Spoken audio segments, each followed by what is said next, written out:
ബെഡ്റൂമിലേക്ക് എത്ര ടണ്ണിൻ്റെ AC വേണം എന്ന സംശയം നിങ്ങൾക്കുണ്ടോ? നമുക്കത് ഇന്നിവിടെ തീർക്കാം. ഞാൻ ഈ വീഡിയോയുടെ അവസാനം കുറഞ്ഞ കറണ്ട് ചെലവിൽ AC എങ്ങനെ വർക്ക് ചെയ്യിക്കാം എന്ന് പറഞ്ഞു തരുന്നുണ്ടാവും. അപ്പോൾ വീഡിയോ അവസാനം വരെ കാണാം. നമ്മുടെ ബെഡ്റൂമിൻ്റെ സൈസ് 100 സ്ക്വയർ ഫീറ്റ് വരെ ആണെന്നുണ്ടെങ്കിൽ നമുക്ക് 1 ടൺ AC ഓപ്റ്റ് ചെയ്യാം. 3 ടൺ AC ഇപ്പോൾ അങ്ങനെ അവൈലബിൾ അല്ല. സോ 1 ടൺ തന്നെ സെലക്ട് ചെയ്യാം. 100 സ്ക്വയർ ഫീറ്റിൻ്റെ മുകളിലാണ് റൂമിൻ്റെ സൈസ് എങ്കിൽ, പ്രത്യേകിച്ച് മുകളിലത്തെ നിലയിലാണ് നമുക്ക് ബെഡ്റൂം ഉള്ളതെന്നുണ്ടെങ്കിൽ നമ്മൾ 1 ടണ്ണിൻ്റെ മുകളിലേക്ക് ഓപ്റ്റ് ചെയ്യുന്നതാണ് നല്ലത്. 1.5 ടണ്ണ് ഒക്കെ നമുക്ക് സെലക്ട് ചെയ്ത് കഴിഞ്ഞാൽ ഗുണം എന്താണെന്ന് വെച്ച് കഴിഞ്ഞാൽ നമുക്ക് ചൂട് കൂടിയ സമയത്ത് നമുക്ക് പെട്ടെന്ന് റൂം തണുക്കുകയൊക്കെ ചെയ്യുന്നതായിരിക്കും.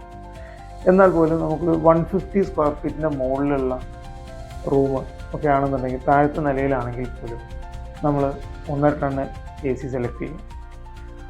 ഒരു 200 സ്ക്വയർ ഫീറ്റിൻ്റെ മുകളിലേക്ക് റൂം പോകുന്നുണ്ടെങ്കിൽ നമ്മളത് തീർച്ചയായിട്ടും 2 ടൺ AC പോകുന്നതാണ് നല്ലത്.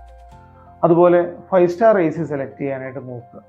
കാരണം ഇപ്പോഴത്തെ നമ്മുടെ കേരളത്തിൻ്റെ കാലാവസ്ഥയിൽ നമ്മൾ മഴയൊക്കെ മാറി ഒരു ഒക്ടോബറൊക്കെ കഴിയുമ്പോഴത്തേക്ക് നമ്മൾ AC യൂസ് ചെയ്യാൻ തുടങ്ങുന്ന ഒരു പ്രതിഭാസമാണുള്ളത്. ചൂട് കൂടുന്ന സമയമാണ്. സോ നമ്മൾ കൂടുതൽ കാലവും AC വർക്ക് ചെയ്യുന്ന അവസരം നമ്മൾ 5 സ്റ്റാർ AC എടുക്കുന്നതാണ് നല്ലത്. അതുപോലെ കറണ്ട് ചിലവ് കുറഞ്ഞ രീതിയിൽ വർക്ക് ചെയ്യിക്കാനായിട്ട് നമ്മൾ AC ടെമ്പറേച്ചർ സെറ്റിങ് കൂട്ടിയിടുക.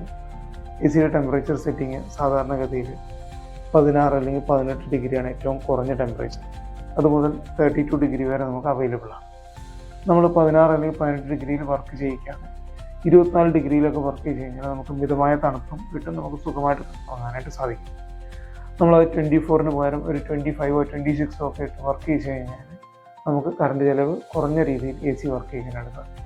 സോ ഇത്രയും കാര്യങ്ങൾ ശ്രദ്ധിച്ചുകൊണ്ട് നല്ല രീതിയിലുള്ള AC പർച്ചേസ് ചെയ്യാനായിട്ടും നല്ല രീതിയിൽ വർക്ക് ചെയ്യിക്കാനായിട്ടും ശ്രദ്ധിക്കുക.